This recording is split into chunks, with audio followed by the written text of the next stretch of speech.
When someone disrespects you, you don't need to raise your voice, you raise your value. You don't clap back with drama, you respond with power. Because when you're truly confident, you don't fight for respect, you command it. And today I'll show you exactly what to say to make them regret ever crossing you. Silence is not weakness. It is not retreat. It is not giving up. Silence is strategy, self-control, and power in its rawest form. In a world that teaches us to react, respond, defend, and attack, silence becomes the most disarming move you can make, and the most intimidating one. Think about this. When someone insults you, mocks you, or tries to drag your name through the mud, they are baiting you. They want to provoke a reaction. They want you to stumble, to lose your composure, to prove them right by fighting back. But when you stay silent, when you stand still with fire in your eyes and peace on your face, they lose their control. You become unpredictable. And that right there is terrifying for the one who thought they had you figured out. Imagine you're at work. A colleague talks over you in meetings, takes credit for your ideas, tries to humiliate you in front of others. You don't clap back. You don't raise your voice. You wait. You let your results speak louder than their noise. And when the time is right, you look them in the eye and say, I don't need to speak louder to be heard. I let my work do the talking. Silence backed by excellence. That's how you destroy disrespect without a word. Or think about relationships. When someone ghosts you, disrespects your love, or plays games to make you beg, your silence is your boundary. The moment you stop explaining, stop pleading, stop giving them the reaction they want, you take back your power. And that silence, it starts to echo. They sit with it, they question themselves, they wonder why you're not chasing anymore. Because silence says what dignity screams. I don't fight for a place where I'm not valued. Even in friendships, silence is golden. When you notice fake support, backhanded compliments, or friends who only show up when they need something, you don't need a dramatic exit. You fade. You stop replying, you stop investing, you stop justifying your distance. And when they ask, why are you so quiet now? You smile and say, I learned the difference between people who clap for you. Silence isn't passive, it's a choice. It's refusing to participate in chaos. It's saying, I'm not here to win an argument, I'm here to win my peace. Because your energy is a currency and not everyone deserves access to it. When you respond to every insult, you lower your value. But when you choose silence, you rise above it all. And the ones who truly respect you, they will feel your silence louder than your words. You don't owe anyone your voice when they've misused your presence. Let your calm be louder than their chaos. Let your stillness make them uncomfortable. Let your silence be a storm they never saw coming. Picture yourself walking away from a toxic conversation. They yell, they taunt, they wait for your breakdown. But you just look at them. Not with hatred, not with hurt, but with the shame. Not with hurt, but with indifference. That's when they realize they no longer have power over you. Because silence is the sound of detachment. It's the mark of someone who doesn't need to fight for validation anymore. And when people see that, when they see you no longer need to prove your point, to raise your tone, to stoop to their level, that's when they start regretting the way they treated you. Not because you screamed back, but because you didn't. Silence is the loudest answer to ignorance. It is the most graceful exit from nonsense. And it is the boldest reminder that your worth is not up for discussion. Ask, don't attack. Because the moment you attack someone, no matter how wrong they are, you give them the right to play the victim. You give them the weapon of your own reaction. But when you ask calmly, confidently, intentionally, you shift the power. You take the spotlight off their noise and put the pressure back on their conscience. Let's say someone disrespects you publicly. Maybe they mock you, roll their eyes at you, or try to make you feel small in front of others. Instead of firing back with insults or anger, look them straight in the eye and ask, is there a reason you're speaking to me like this? That question isn't just words. It's a mirror. It makes them confront themselves. It makes them pause. Because now it's not about what you're doing. It's about what they're doing. And most people don't want to look in that mirror. In relationships, this is even more powerful. Imagine someone you love starts acting distant, cold, or manipulative.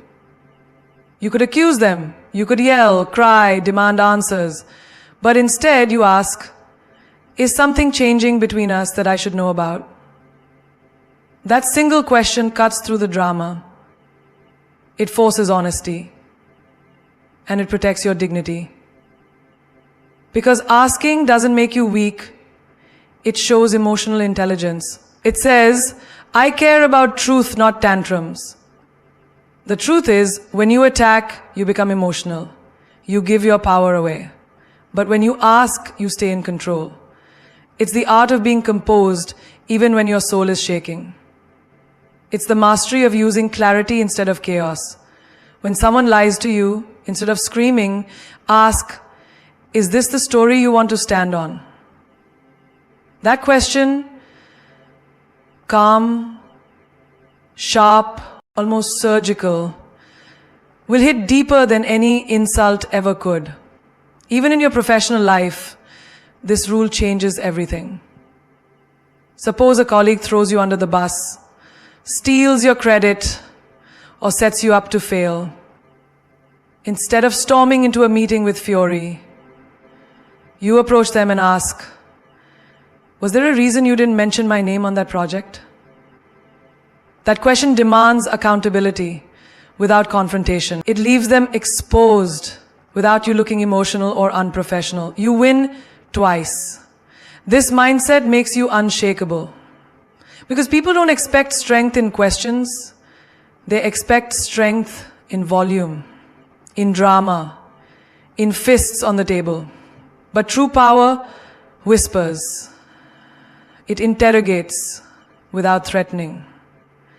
It challenges without chaos. And that's where your confidence starts to glow. You no longer need to dominate. You just need to ask the right questions and let the silence after those questions do the talking. In friendships too, when you feel betrayed or excluded, instead of exploding with blame, you ask, was I not included for a reason? You're not begging, you're not accusing. You're simply opening a door, and a wise person knows that those who hesitate to walk through that door weren't loyal to begin with. People respect questions more than confrontations, because questions give them the space to reflect, to correct, to realize they messed up, not because you shouted, but because you made them think. And thinking is far more painful than defending. So next time someone tries to bring you low, don't lower yourself. Don't give them the fire they want. Just ask. Just plant that question like a seed, because the right question grows into self-doubt, into guilt, into regret, and they'll replay it in their mind long after you've walked away. Ask, don't attack, Not because you're scared to fight, but because you've evolved beyond needing to. Not because you can't clap back, but because your silence, mixed with a question, hits deeper than any scream ever could. Ask, don't attack. Because real strength isn't about who can shout the loudest. It's about who can stay calm in the storm. When someone disrespects you, the easy path is rage. The easy path is to raise your voice, throw accusations, and feed the fire. But the powerful path, the one that makes people stop, think, and regret, is when you ask. Not emotionally, not dramatically, just in. Let's say you walk into your workplace and someone has been spreading rumors about you behind your back. You hear whispers, you feel the tension. Now you have two options. You could explode, confront them in anger, defend yourself with tears of fury or fear. You walk up, composed and unshaken, and say, "Hey, I heard something with my name on it. Is there something you'd like to clarify to me directly?" That question, that tone, it shakes the ground beneath them. Because now, it's no longer about hearsay, it's about direct truth. And truth is uncomfortable for people who rely on gossip. In a romantic relationship, when your partner starts acting distant, responding with one-word texts, making you feel invisible, the natural response is to demand, to accuse, to say, "Why are you treating me like this?" But the strong move is to say, "Is there something going on that you're not telling me?" That one question pierces through the surface. Because it's not a fight, it's an invitation to honesty. It doesn't lower your dignity, it protects it. It shows that you're emotionally intelligent enough to have a conversation, not a collision. Even with family. Yes, even there. Maybe your sibling disrespects you, mocks your choices, compares your success to others at every family gathering. You don't bite back. You don't let ego speak. Instead, you say, "I noticed you've had a lot to say about my life lately. Are you coming from concern or criticism?" And just like that, the conversation shifts. The moment becomes awkward, not for you, but for them. Because questions like that make people hold a mirror to themselves. And most people aren't ready for the reflection. Or imagine this. You're walking away from a toxic friendship. You've pulled back, taken space, and then that person suddenly messages you saying, "You've changed." The easy answer is, "Yeah, I changed." But the powerful answer is, "Why do you only notice I've changed when I stop serving your needs?" That question is a bomb wrapped in silk.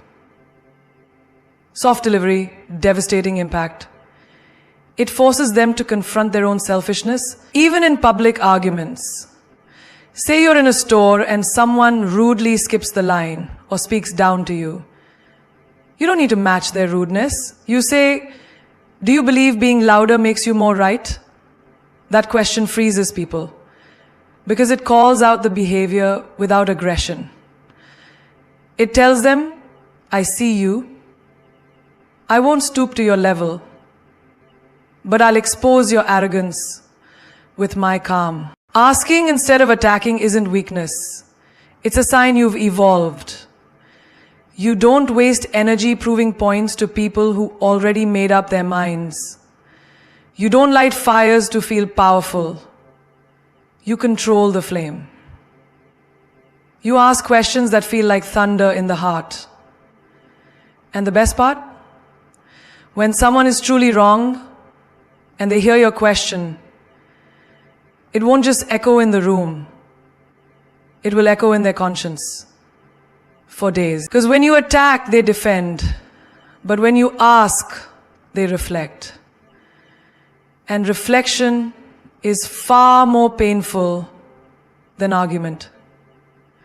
That's how you gain respect. Not by shouting, but by showing that your intelligence runs deeper than your emotions. Draw your line with truth. Because when your boundaries are written in lies or silence, people walk all over them. But when they are carved with truth, raw, unapologetic, fearless truth, people may not like it, but they will respect it. Truth doesn't need volume. It doesn't need a crowd. Truth stands tall even when you stand alone. You see, life constantly tests your limits. People will push you, step on your kindness, and if you don't speak your truth, they'll script their version of it. You must have the courage to say, this is where I stop. This is where your opinion ends and my truth begins. Imagine you're in a relationship where someone constantly makes jokes at your expense.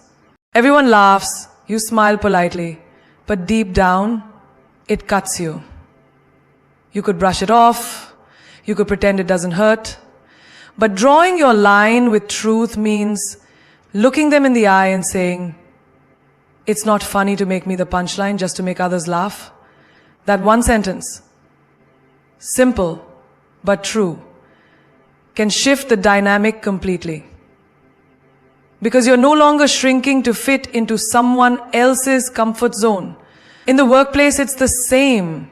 Suppose your boss overloads you with tasks that aren't even in your role, assuming you'll say yes every time. At first you do it, thinking it shows commitment. But slowly you feel yourself disappearing. The truth feels heavy.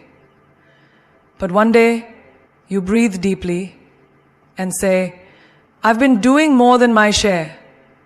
I want to help, but I also need clarity on my actual role.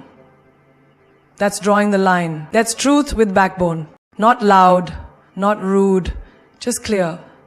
And clarity makes people rethink how they treat you. Even in family, truth becomes your lifeline. Maybe your parents don't understand your dreams. Maybe they try to impose their expectations on your life. What you should become, whom you should marry. But your soul feels trapped. One day you sit down and say, I respect you, I love you, but I will not live a life that doesn't feel like mine. That's not rebellion. That's liberation. That's a truth that heals you, even if it offends others. And sometimes, the person you need to draw the line with is yourself. Maybe you've tolerated toxic habits, procrastinated on your growth, or betrayed your own potential, trying to please people who wouldn't even clap for you if you want. The moment you look in the mirror and say, enough, I am not available for disrespect. Not from others, not from myself. That's truth reclaiming its place inside you. Drawing the line with truth doesn't mean you have to explain yourself to everyone. Truth doesn't beg for understanding. It simply exists. It says, here I am, unshaken, unedited, unapologetic. And yes, you might lose people when you speak it. But you'll also lose anxiety. You'll lose the constant pretending. You'll lose the need for validation. And in its place, you'll gain peace. So whether it's a friend who only calls when they need something, a colleague who undermines you, or a partner who guilt trips you into staying small, your truth is your sword. Use it, not to attack, but to define.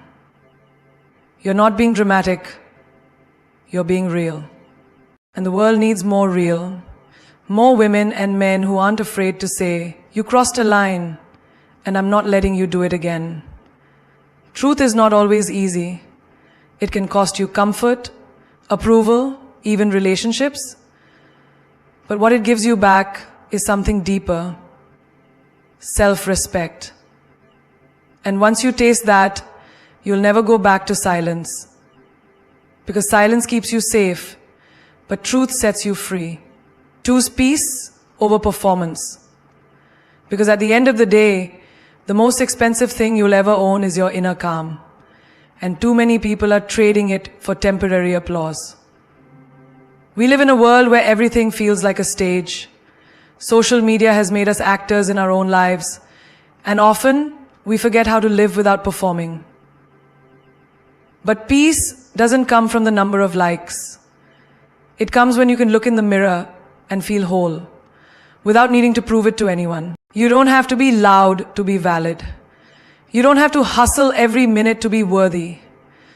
Some of the most powerful decisions you'll ever make are the ones that no one claps for. Like walking away from drama, saying no without guilt, choosing solitude over fake company. That's the kind of strength that doesn't look glamorous, but it heals you. Take a simple example. You're in a group of friends and everyone's trying to one-up each other. Who has the better job? The more luxurious lifestyle? The best relationship? You feel this silent pressure to match the energy, to speak louder, shine brighter, exaggerate your own success, just to belong. But then you stop. You take a breath and you say, I'm good with where I am. That choice, that stillness, that's choosing peace over performance. And people may not notice it, but your soul will feel it. In relationships too, we perform. We pretend to be okay. We act like nothing hurts. We smile while dying inside because we don't want to be too much or too sensitive. But one day something shifts. You sit across the table and instead of playing the perfect partner, you say, I don't feel seen. I don't feel heard. And I can't pretend anymore. That's not weakness. That's courage. That's the power of showing up as you, not some curated version of you. Think about work. You're grinding, saying yes to every request, staying late, burning out just to appear like the star employee. But at what cost? You haven't slept. You haven't laughed. You haven't lived. And one day, you reach your breaking point. But instead of quitting in rage, you calmly go to your manager and say, I need balance. I'm doing my best to protect you. But you need to remember something. I'm doing my job, but I can't keep sacrificing my health for deadlines. That sentence might not win you a standing ovation, but it might just save your mental health. And that matters more. Even in family, yes, even there, performance hides. You try to meet every expectation. You become the perfect child, the strong one, the reliable one.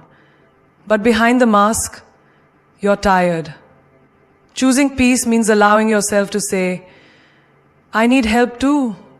I'm human too. It may shock them. It may even disappoint them. But it will set you free from a role you were never meant to carry forever. And sometimes, it's just with yourself. You wake up, and instead of jumping into productivity mode, you take a moment to be still. No phone, no rush. Just you, your breath, and a quiet cup of coffee. That small choice, that's rebellion in a world obsessed with motion. That's saying, I don't exist to impress, I exist to live. You weren't born to be a performance. You were born to be at peace with who you are, flaws, mess, beauty and all. So when the pressure builds, when you feel the weight to be on all the time, remind yourself, peace is not laziness. Peace is power. It means you've outgrown the need to prove. It means you've realized that The loudest life isn't always the fullest one. The person who wins isn't the one who shines the most. It's the one who can shine quietly, without losing their soul in the spotlight.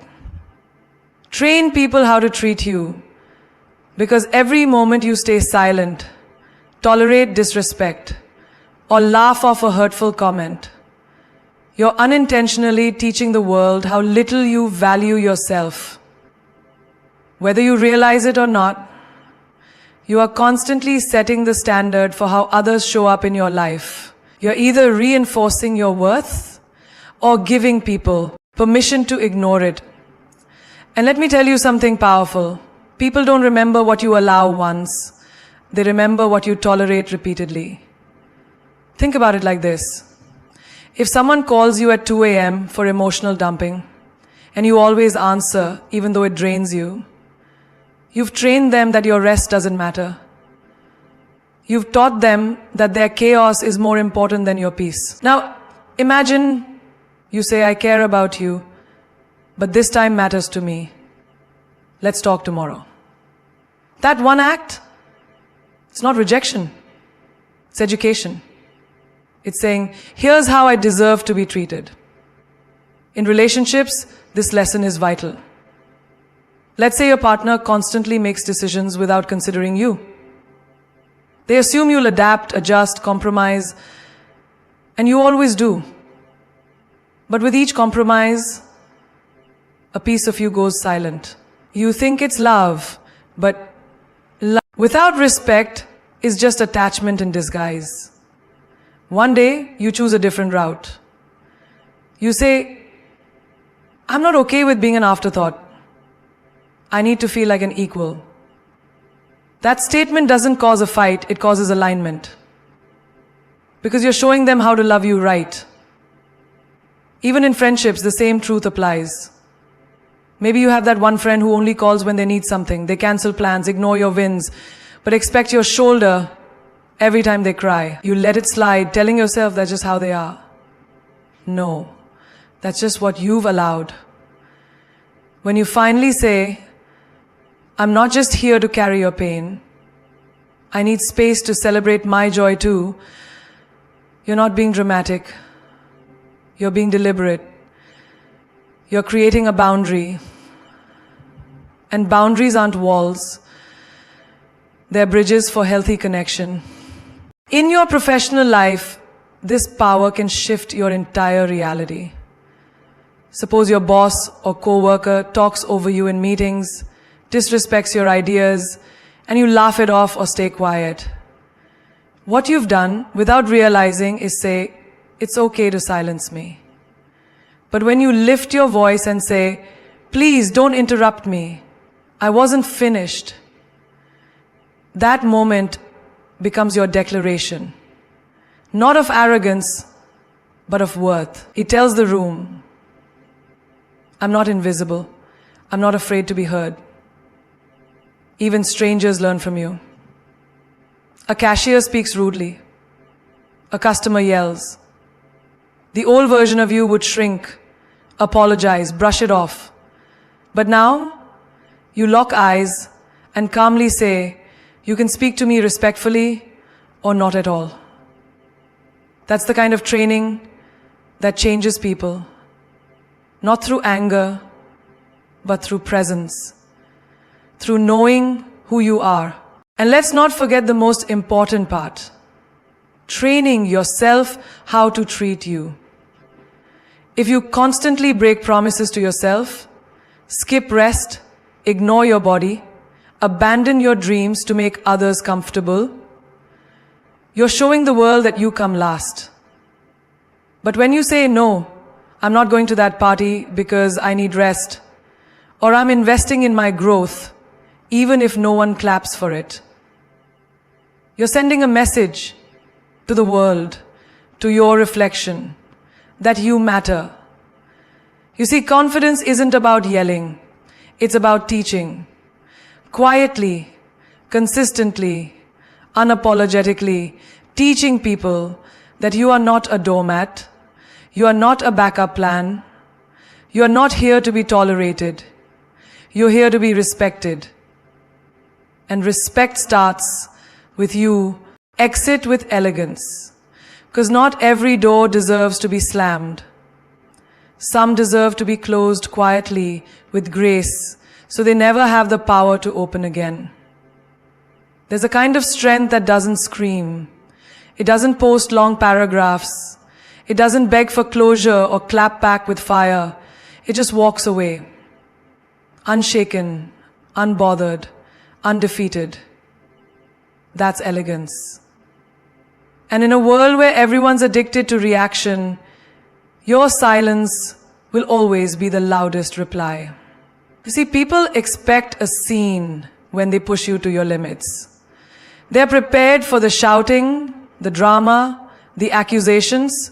What they're not prepared for is your calm, your poise, your ability to look someone in the eye and say, "Thank you for showing me who you are," and then walk away without turning around. That's power. That's dignity. That's how a queen leaves the room. Let's say you're in a relationship where your value keeps getting questioned. You're being gaslit, dismissed, or emotionally manipulated. You've begged. You've explained. You've tried to fix something that's been bleeding for too long. And one day you wake up and realize the only thing left to do is leave. But not in pieces. Not with a broken voice. You pack your peace, your self-worth, your silence. And you leave like you're walking into your future, not escaping your past. That's the kind of exit that haunts people more than revenge ever could. Or think about the workplace. Maybe you've given everything, your hours, your creativity, your heart, and still you're overlooked, disrespected, taken for granted. Most people would storm out, slam the desk, shout into HR. But not you. You smile. You finish your tasks. You send a final email that radiates professionalism. You walk out the front door like you were born for better. Because you were. That's the kind of departure that makes people ask, how did she do it with so much class? Even in friendships, this rule applies.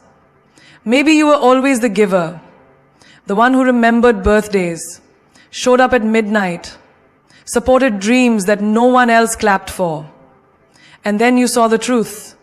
They only loved you when you were useful. You could lash out, you could guilt trip, but instead you go quiet, you unfollow, you detach. You don't curse them, you just rise. Because walking away without bitterness isn't weakness. It's a sign you've elevated beyond the mess. There's beauty in not matching someone's chaos, in refusing to explain what they already knew they were doing wrong. That elegance, that's what stays in their mind long after you're gone. When they expect a storm and you give them a sunrise. When they look for your rage and all they find is your absence. When they try to provoke you and you hand them peace. That's when they realize they lost something rare. Not loud, not perfect, but real. Sometimes the greatest revenge is your glow up, your silence, your ability to smile again without them. You don't owe explanations to people who chose to misunderstand you. You don't need to fight for space in rooms that made you feel small. You simply rise. And you exit like your name was never meant to stay stuck in that chapter. Every time you choose elegance over ego, you upgrade your value. You teach people that access to your energy is a privilege, not a right. And when you walk away, you don't walk empty. You carry your peace, your power, your poise, like a crown no one can take. So here you are, standing at the edge of who you were and who you're becoming, not because life was gentle, but because you chose to rise even when it hurt. You chose to hold your tongue when you could have lashed out. You chose grace when disrespect begged you to react. You chose silence when chaos demanded your energy. That's not weakness. That's the definition of power. That's what royalty does. You see, the world will never stop testing you. People will continue to show up with sharp tongues, bruised egos, and empty intentions. But you don't have to shrink. You don't have to scream to be heard. Sometimes the softest voice shakes the loudest room. Sometimes the woman who walks away without a single word leaves a scar they'll never forget. Let them misunderstand you.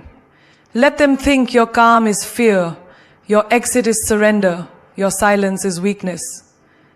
Because one day, they'll realize the truth, that you were never angry, you were just done. You were never bitter. You were just wise enough to stop watering dead plants. People who wouldn't even give you honesty the first time. That's not giving up, that's growing up. And growth, real growth, looks like you no longer sitting at tables where love is conditional and respect is rationed. Remember this. Don't waste words on people who deserve your silence. Sometimes the most powerful thing you can say is nothing at all. That's not just a quote. It's a life lesson. Your energy, invest it where there's return.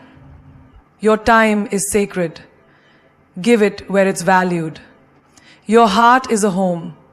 Offer it where people wipe their feet before they enter, not where they slam the door behind you. You are not too much. You are not too emotional. You are not too strong. You are exactly who you were meant to be. Powerful, elegant, and unshakably wise. And when people try, people who wouldn't even give you honesty the first time, that's not giving up, that's growing up. And growth, real growth, looks like you're no longer sitting at tables where love is conditional and respect is rationed. Remember this. Don't waste words on people who deserve your silence. Sometimes the most powerful thing you can say is nothing at all.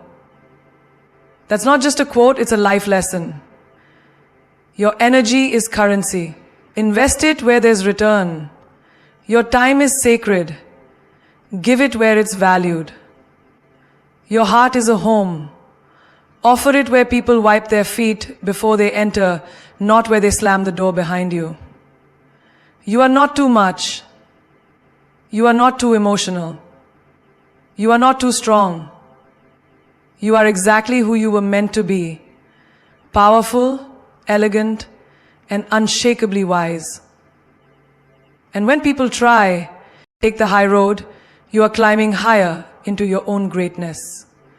Every time you walk away from a fight that doesn't serve your soul, you are teaching the world a lesson it won't forget.